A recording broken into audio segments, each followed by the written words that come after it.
Welcome to the NHK's Tatsuhiro Sato spends his days drinking, smoking, and masturbating in his one-room apartment, aiming to avoid human contact entirely.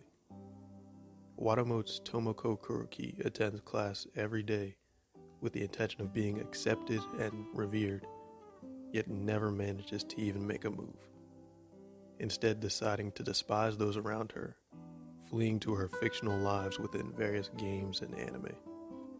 While Bochi the Rock's Hitori Goto goes through her day-to-day life, convinced that she's just another introvert destined for nothing, anxiously awaiting the chance to return to the reassuring emptiness of her own room.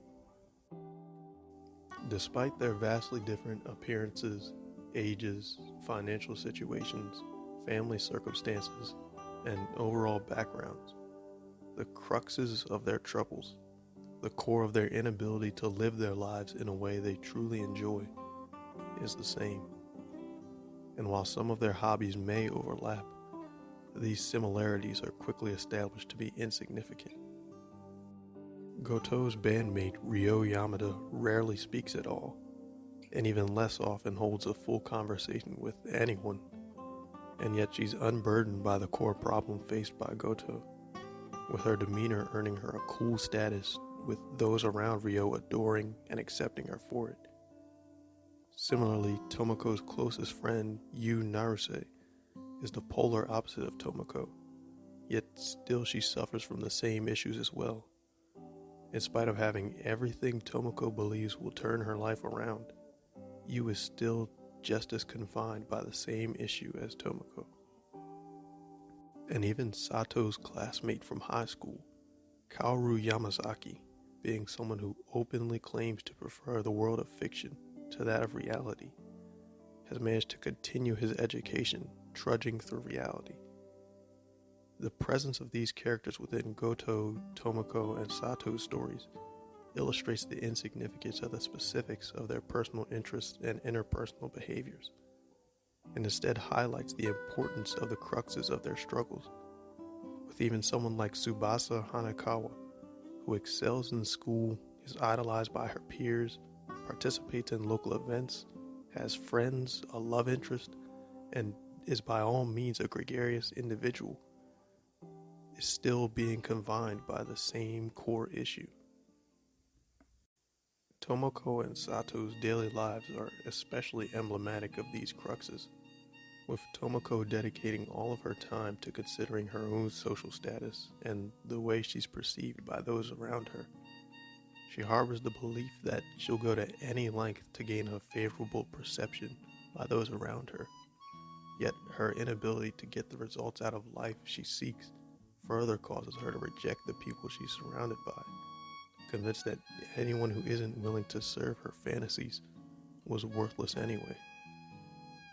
Sato's life sees him harboring a deep spite for the world as a whole, fleeing instead to conspiracy theories, the idea that perhaps the world was working against him to begin with, pushing him to this end, all while continuing to hide behind drugs and porn to get away from the stares and the voices that never seemed to leave him be.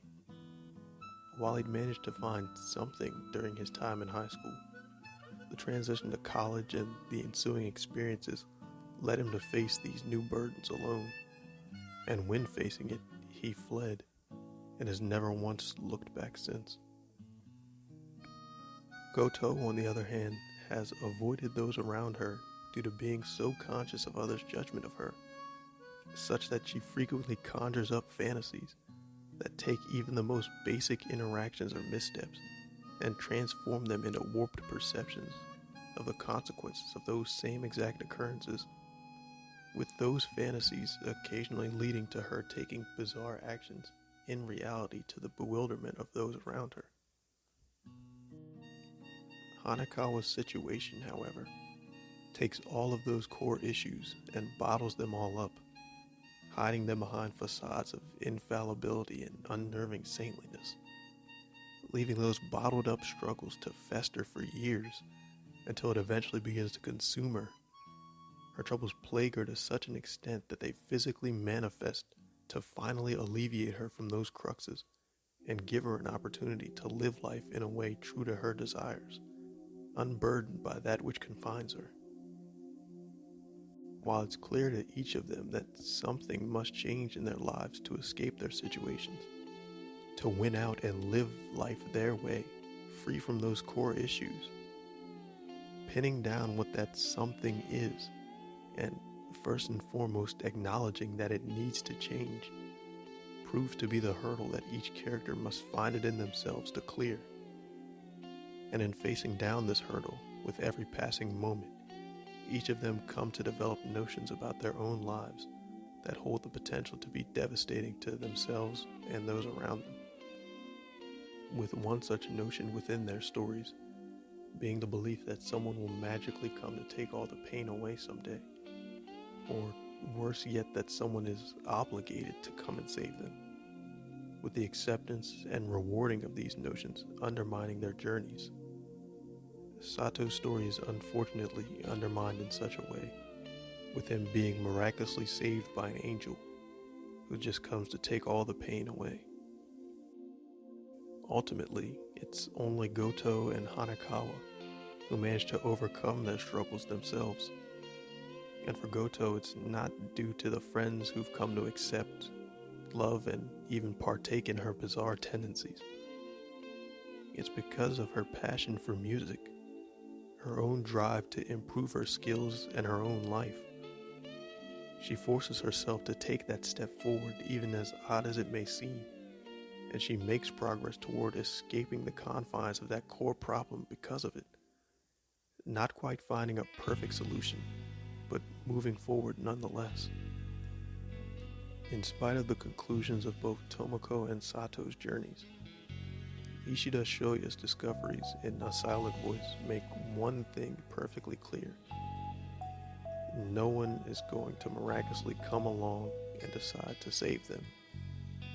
There aren't many who can or will magically understand, accept, and empathize with the struggles of an individual without being able to interact with them in any way. Nor is anyone obligated to save them from that core crux of their troubles. It all comes down to the individual. Because it's easy to spend all the time in the world fantasizing about what outcome could have been without ever even making a move. There's no guarantee everything will work out perfectly, and the efforts put forth may very well be met with more pain and sorrow.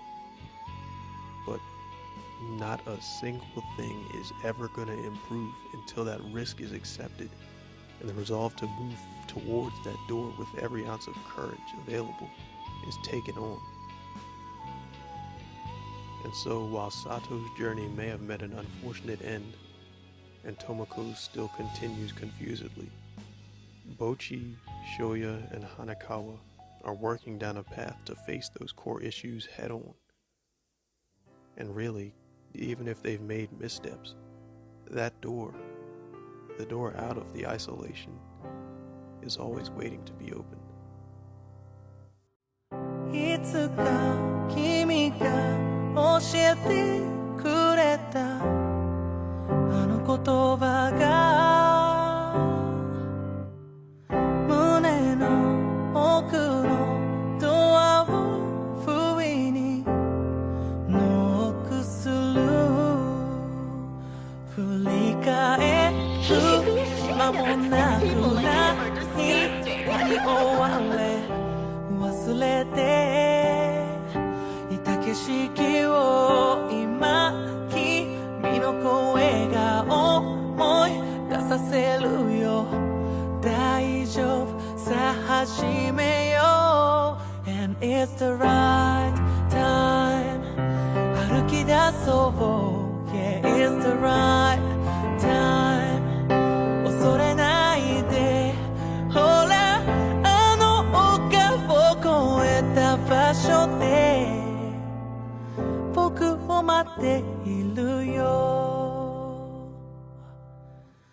たとえどんな辛い時もその言葉が広い海を迷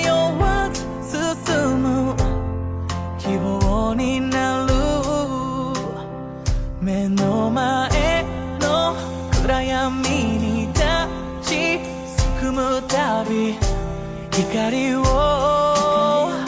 くれるのさ。